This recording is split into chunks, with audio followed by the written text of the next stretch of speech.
Hey everyone, welcome back to another 31-minute podcast. I have a very special guest today, one I might have to wear glasses for, which everyone knows I hate wearing glasses, because I need to read his extreme bio or accomplishments. So Aaron Sculli, hello mate. How you going, mate? Excellent. Thanks really for having good. me. Thanks for having me. I appreciate your time. Yep, no worries. I know your time is limited, but a little bit of background for people that don't know you, because I've just been introduced to you not long ago from Sully. Do people call you Aaron or do they call you Scully? The only person that calls me Aaron is my mum. Yeah, right. And So my wife. So we're gonna, which is Jade. Jade. Jade, I know Jade real well. Yeah. Jade, Known her for a long time. Yeah, of course. Yeah. So we'll call you Scully. Yeah, mate. Yeah, excellent. So just a little bit of background quickly. You're a strength and conditioning coach. Yep. For the West Coast Tigers. For the West Tigers. West Tigers in the NRL. Yeah. As you know. West Coast is in Perth. Yeah. West Tigers. West Tigers. Yeah. Yeah. Yep. But you have before that. It's like, tell us. So give us a bit of a rundown. I guess my professional journey started at the New South Wales Waratahs in 2014. Yeah. From there, I've been at the Sharks, Cronulla Sharks, back at the Waratahs. I think I spent about 4.5 years at the Tars. Institute of Sport down in Homebush with Olympic athletes, obviously in Olympic sports. So training them? Training them, because you tried out for the Olympics as well? I did, yeah. Boxing? My sport was boxing, yeah. So, so I tried out twice for the Olympic Games. Unfortunately, I wasn't good enough. So tell me that just for 1 minute. Yeah. Like, when you try out for the Olympics, obviously you work all your life to become elite level. Yep. Like, how do you make it or not make it? Like, not many people actually get to see what happens there. Oh, it's a grueling process actually. It kind of starts at the New South Wales side. So you got to go into your New South Wales Championships, fight against all the blokes in your weight division. The bloke that then comes out on top represents his state against the nation's other states. And then from there, they all go into a tournament at the national championships. The winner of that then goes to the Oceania. They need to win.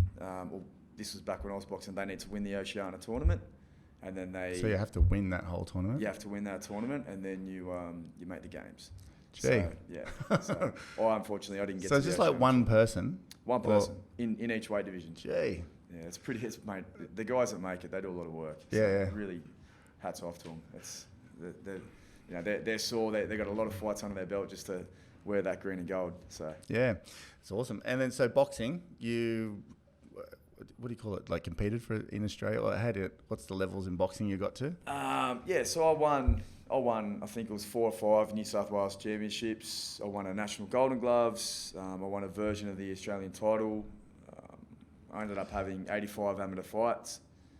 And I guess I fought a little bit overseas, and here I think I had 11 international fights. Yeah, awesome. Yeah, so Broccoli, behave yourself, mate. Yeah.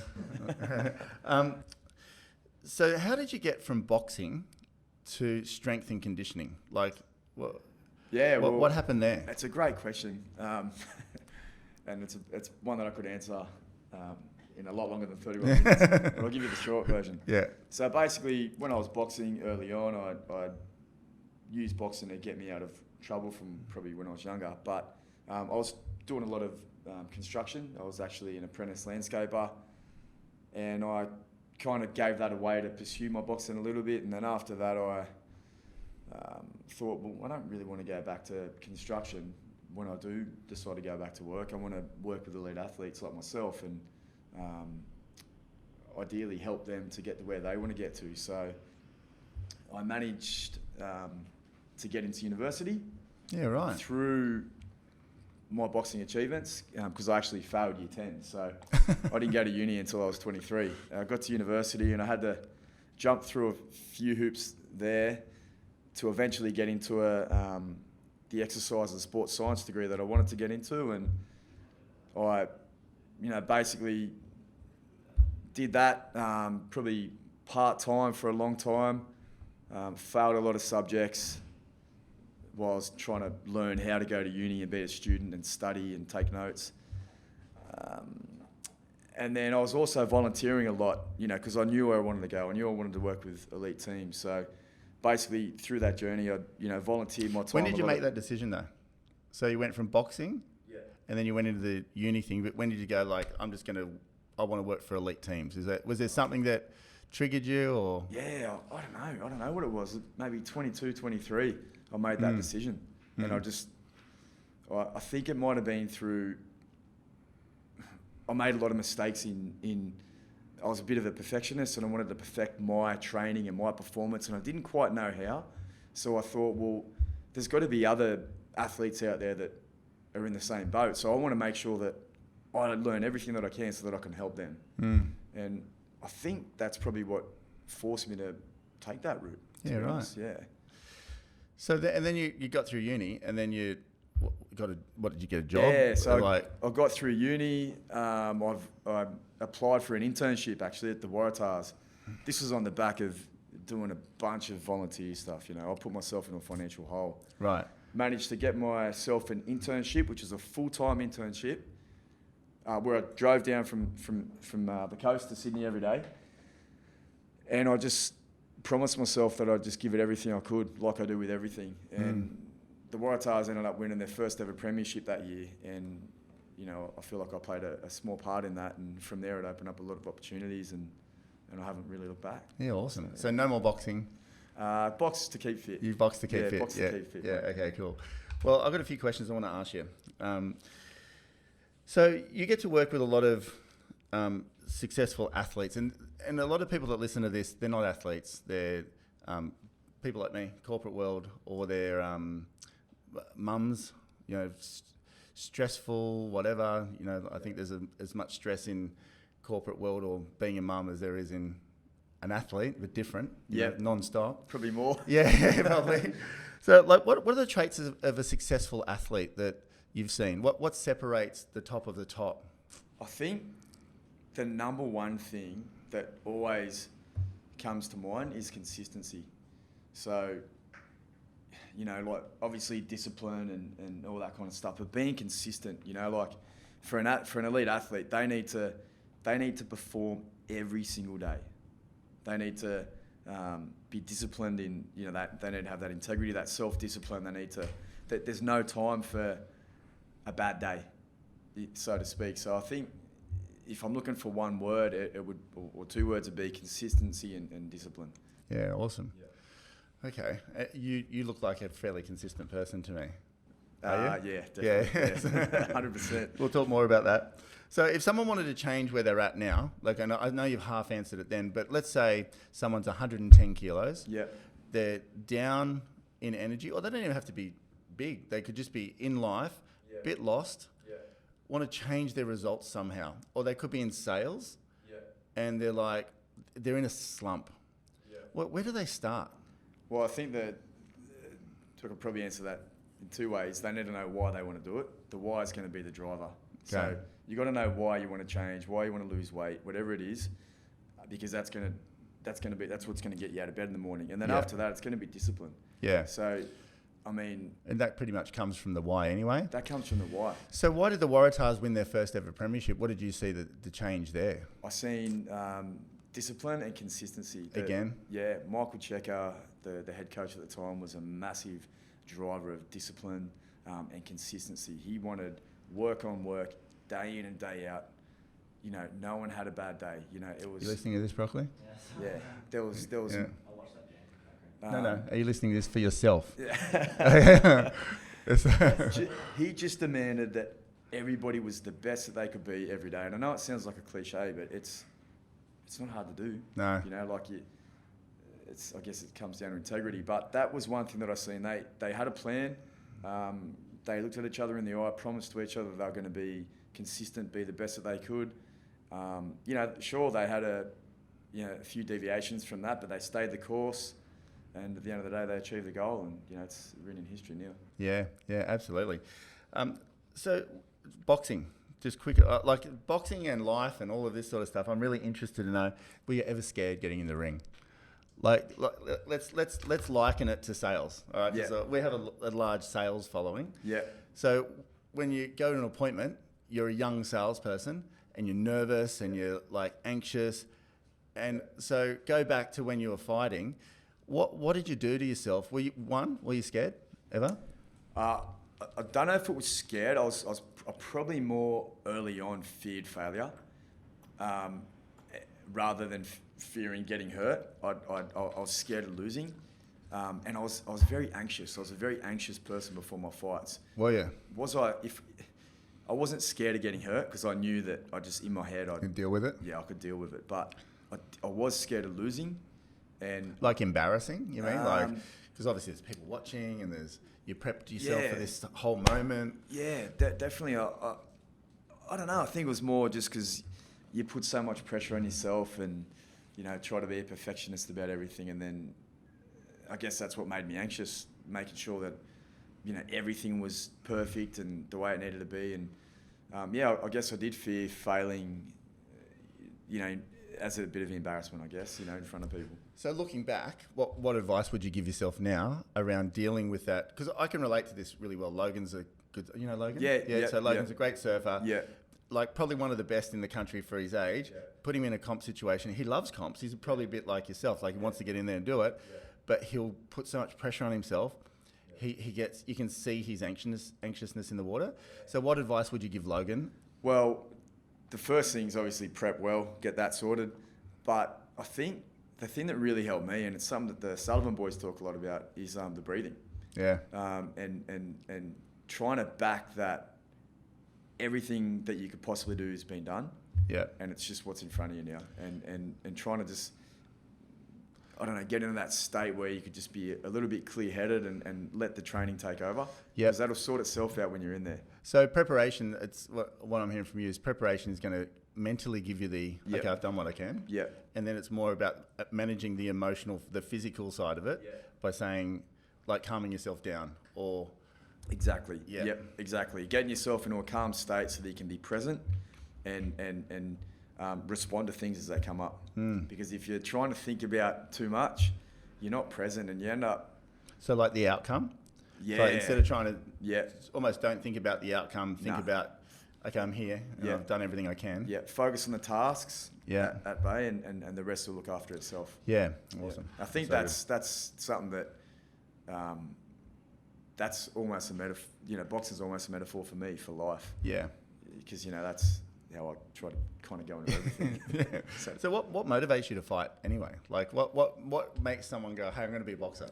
Because obviously it's a grueling, there's one winner, one loser, there's no in the middle. Well, I think for me, it was when I kind of, and again, I'll give you the short version, but I had a bit of a rough period there when I was young. Like drugs or? My mum suffered a lot from depression and some things happened. She did it really tough, and some things happened when we were younger that, essentially forced us to move up to the Central Coast. And when I moved up to the Central Coast from Western Sydney, I did get into a bit of drugs and a lot of fighting and hanging out with the wrong crowd, and got in a bit of trouble and had police on the radar and stuff like that. So I actually lived behind Troy Waters. Oh, really? So have a few listeners here that probably know Troy Waters. I know Troy real well. He was my mentor. He was a bloke that top bloke basically saved me from everything. Yeah. And from there, he just kind of taught me how to, be strong in the mind and channel my anger. And I guess I rocked up, and started boxing with him. I remember just knocking on his door, and he said, "Yeah, we'll have a look at you, mate, and see how you go." And I never looked back. It kind of gave me discipline, gave me structure, and I was good at it. And I didn't get into any trouble after that. It kind of just... Because you got like a found a release or a found focus. A release, yeah. And I was very aggressive, like when I fought, when I trained, and I was a lot more placid outside of that. So yeah, awesome. That's why I'd say, if that answers your question. So good. Any advice for managing stress? You've already half said that, like about your breathing. So like stress in general, it sounds like have a focus. Yeah. Channel your energy. Definitely. And stress for me, like the way I used to kind of keep myself calm was to train, like you said.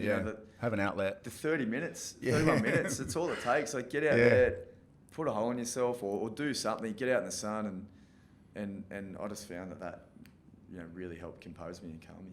Yeah, I want to talk. I'm going to deviate from this in a sec, because I want to talk about your body and your fitness, because you're an extremely fit-looking guy.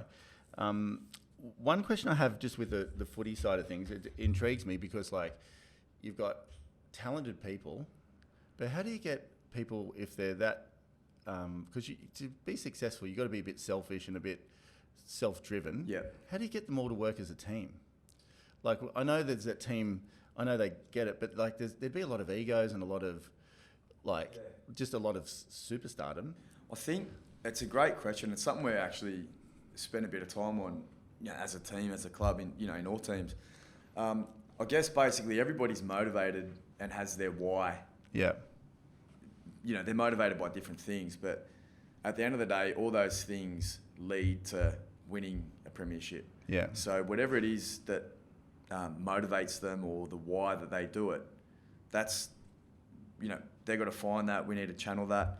But at the end of the day, the outcome of winning an NRL premiership is like it overrides it. It overrides it, and everyone's there for that reason. Right. So what happens if you have an egomaniac in your team? Are they outed, or do you manage it, or is it because it would unstabilize everything, wouldn't it? Yeah. Well, I guess that's the beautiful thing about a team is that there's all different types of personalities. If everyone was the same personality, or the same type of person, it'd be a bit boring. It'd be a bit boring. Yeah. So you got to have your arrogant guys. You got to have your humble, quiet guys that just get the job done. The guys that are vocal. The guys that think they know it. Or you got to have all those guys. And as a coach, in high performance sport, you got to be able to manage that. And if someone, so they'd have to respect you though. Of course, wouldn't they? They have to. Like to coach these types of people, they'd have to respect you. Yeah. So, otherwise they wouldn't listen. You need to have some hard conversations, but at the end of the day, they know we're having those conversations because we care. Yeah. And we all want to win. So you would lead from the front in terms of example and who you are. And Yeah. They'd see that. Yeah, from the side, from the back as well. Yeah, right. Making sure that we're encouraging them along, but also giving them a push and a rev up when they need it. That's awesome. Can I just ask you about yours before we finish? Yeah. So, you incredibly fit. What do you do for yourself? Like, what's your training regime? So basically, for me, I leave for work at 4:30 every morning. I get to work by about 5 to 6, and from 6 o'clock till say 6:40, 6:45. I do a combination of lifting, bit of boxing, and that's kind of how I stay fit. Yeah. So that's it. And you stay looking like that? Yeah. We do a lot. Obviously our job's pretty active. I think there's a little bit more to it, isn't there? Like eating well. What do you eat? Do you just eat lean all the time, or do you? I slip up like everyone. Pizza's my thing, and I'll try to have that at least once a week. But I always try to eat what moves around with what grows from the ground. That's kind of my little chicken, thing. Chicken, salmon, steak, veggies, heaps of greens. Yeah.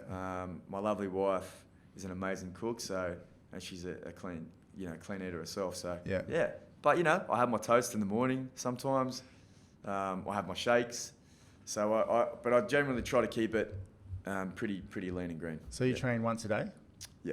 And that's it? Yeah. On the weekends, what do you do? Yeah, I train. On the weekend, I usually train for maybe 1 or 2 hours, probably more likely 2 hours. I usually go into the impact centre, have a good lift, and then finish off with about an hour of boxing. They're kind of my two go-tos. Makes it sound so easy. You